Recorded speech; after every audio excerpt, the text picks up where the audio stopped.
Hi guys, Ben here. You can follow me on Techno for Teachers at Twitter and also on the blog. I'm assuming you know how to get there if you're watching this video. I wanted to introduce kind of how I got into Jupitergrades right before we got into how to do the lesson for today. It was really about efficiency and actually getting more use of my leisure time. I was spending quite a bit of my class time doing data entry and things that weren't very fun, taking away from my classroom experience and my interaction with the students.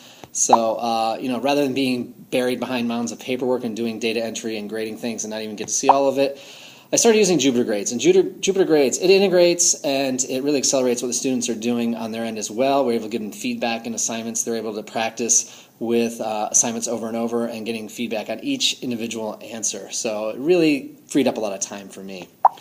Looking at starting to use Jupitergrades, I did start at the substitution level with actually just having students fill out PDFs, eventually augmentation, so that's like our Juno assignments where the students are getting some minor feedback. We're taking an old test and putting it in there. So that's what we're looking at today. So how to upload a PDF and have them fill that out, and how to actually get an assignment going in Jupitergrades. So the first one is the PDF. That's the easy one to get started. So say I have a PDF I would like to put in, have the students access and be able to write on and then turn in. I simply go to Files and Links, Upload New, where I'm going to choose how I would like to upload it. So I'm just select a file from this computer. So this would be a worksheet or something that I already have, so I can look through. I pull up my file, whatever it might be, okay, that PDF.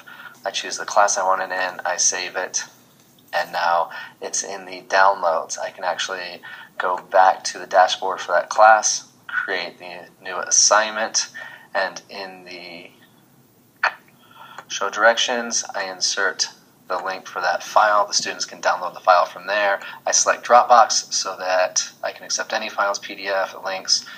Typically a PDF is the easiest to work with. They can also edit and turn in Juno docs. There's more features on that and covered later. So that's the easiest way to have students do that. They'll download that file, put it into Notability, and then they have it to turn back in with their notes and things on it.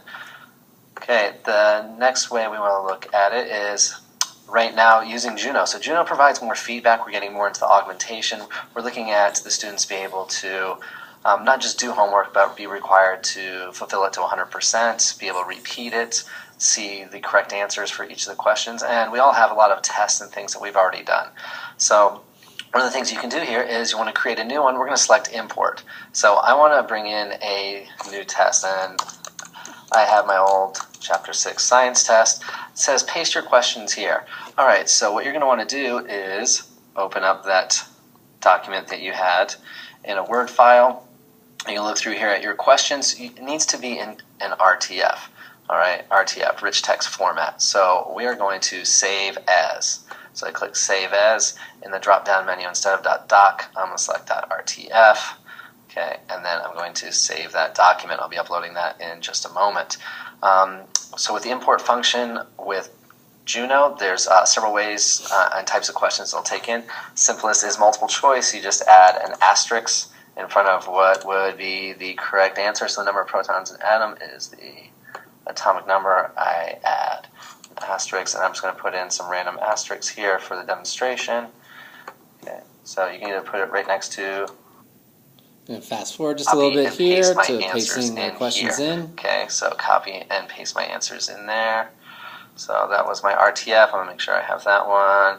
So I would just simply come here, okay, copy down whatever questions, all of them, some of them. It's up to you. So I can actually copy. I go right here into the browser window. I paste those in right there. So I have my questions, the correct one's marked with an asterisk. I'm doing this as an assessment or exercise. So if I choose exercise, that gives the students the opportunity to repeat. I click on New, and you see it's already in here formatted with the correct answer marked. I can click Done, and then I can assign this to my classes.